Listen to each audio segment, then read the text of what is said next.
ओम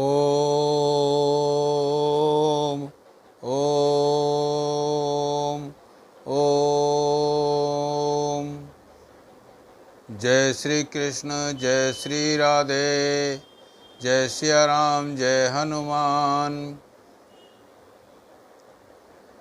राम रावण का जब लंका के अंदर युद्ध चल रहा था, रावण के सभी जो योद्धा थे लगभग समाप्त हो गए थे और अंत में फिर जो है रावण स्वयं जब युद्ध के लिए चला है भगवान श्री राम से युद्ध करने के लिए, तो बड़ी बड़ी डींगें जो है रावण ने अपने मुखारविंद से श्री राम के सामने जो है हाँकी हैं।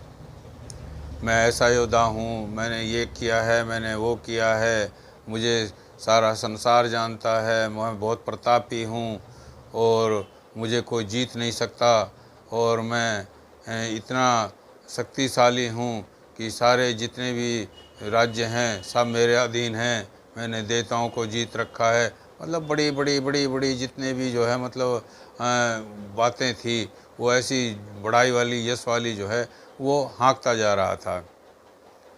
जब ये बातें वो कह रहा था तो भगवान श्री राम उनसे कहने लगे कि देखो इस प्रकार की बकवाद करना बंद करो, ये तुम्हें शोभा नहीं देता, ये तुम्हारे यश को बढ़ाने वाली बातें नहीं हैं, उल्टा तुम्हारा अपयश ही होगा।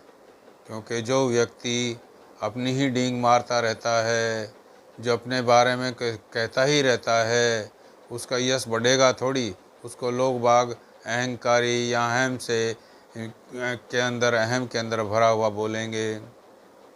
एक उदाहरण दिया उन्होंने कि देखो पातल है, एक पातल जो है गुलाब होता है, एक पातल आम होता है और एक पातल कटहल होता है। तो जो गुलाब होता है उस गुलाब के अंदर क्या है, फूल ही फूल लगता है। जो गुलाब है, गुलाब रूपी पातल है, उसके अंदर जो है फूल ही फूल लगते हैं। और एक आम जो पातल है उसके अंदर क्या है, फूल भी लगते हैं और फल भी लगते हैं। तीसरी प्रकार का जो पातल है वो सिर्फ फल ही फल देता है। अब तुम समझो अच्छी तरह इसको कि एक तो जो है कहता ही कहता है, कुछ करता नहीं है, इस प्रकार के मनुष्य होते हैं। और एक जो कहता है और करता भी है, इस प्रकार के मनुष्य होते हैं।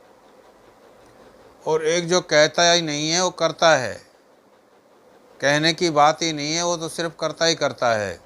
वो अपने मुखारविंद से ये नहीं कहता कि मैं ये करूँगा।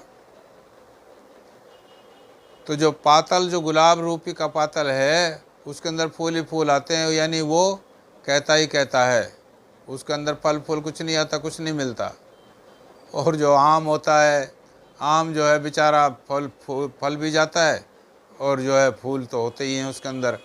तो वो जो है कहता है तो कर भी देता है, कोई बात नहीं।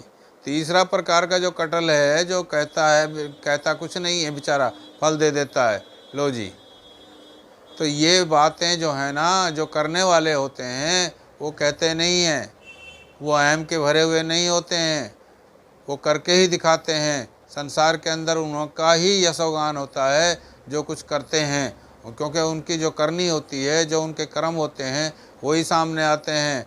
उनके जो किए हुए कर्म हैं, उनकी जो क्रिया है और उनके जितने भी मतलब जो है ना सामने किए हुए कार्य हैं, वो सारे जो है ना जब तुम्हारे सामने आएंगे तो तुमको पता लगेगा कि ये किसने किया है। तब वो जान पाएगा किस प्रकार के आदमी ने किया है, कौन है वो करने वाला, तो तब उसको वो जान पाएगा। ऐसे नहीं कि जैसे तुम कह रहे हो कि मैंने ये किया, मैंने वो किया, मैंने अवेताओं को जीत लिया, मैंने शिव जी को इतने शीश चढ़ा दिए, मैंने जो है शिव जी की ऐसी ऐसी पूजा की।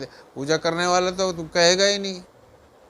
जो पूजा करता है और जो भगवान का भजन करता है वो कहता नहीं है कभी किसी से, सिर्फ दिखाई देता है।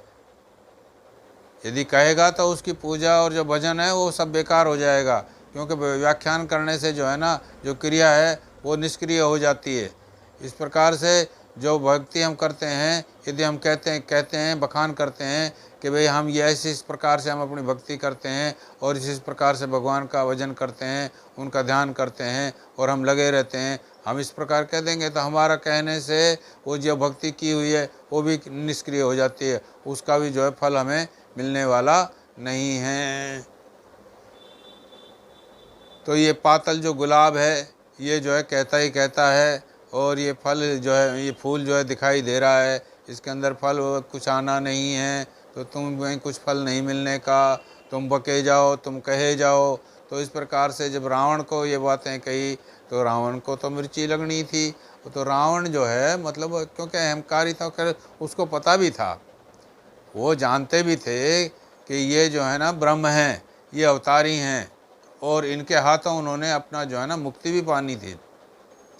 रावण ज्ञानी पूरा था क्योंकि वो ब्राह्मण भी था, शक्तिशाली होने के साथ साथ वह जो है ब्राह्मण भी था, विद्वान भी था, वेदों का ज्ञाता था, तो उसको पता था इस बात का। तो उसने, लेकिन क्या है कि उसके अंदर जो अहम आ गया ना, अहम ने संसार के अंदर ये प्रकट कर दिया कि अहम करोगे तो आपको कुछ हासिल होने वाला नहीं है, इसलिए अहम छोड़ो और कुछ भी करो, करके दिखाओ, कहो मत। कथनी और करनी में मतलब जो है ना अंतर दिखाई दे जाता है कि कहने वाला कहता कुछ है, होता कुछ है। होता तो वही है जो प्रभु चाहते हैं, जिस प्रकार से प्रभु करते हैं उस हिसाब से होता है, क्योंकि जो उसके कर्म है उस हिसाब से साथ में आते हैं और कर्म के अनुसार भगवान उसको फल देते हैं। तो इसलिए जो अपना अहम है इसको मिटा दो और अपना कर्म करते रहो और कर्म का फल भगवान अपने आप देंगे। सो जो करते हैं वो सो कहते नहीं हैं, और जो कहते हैं वो उनको कभी विजय प्राप्त नहीं होती, उनको कुछ फल मिलने वाला नहीं है। तो अपनी जो है भक्ति या भजन वगैरह जो करो, किसी के आगे बखान मत करो। जय सिया राम, जय हनुमान, जय गुरुदेव। आप जो है ना और सब अपने सत्संग से जुड़िए और प्रभु की प्राप्ति करिए। जय श्री कृष्ण, जय श्री राधे।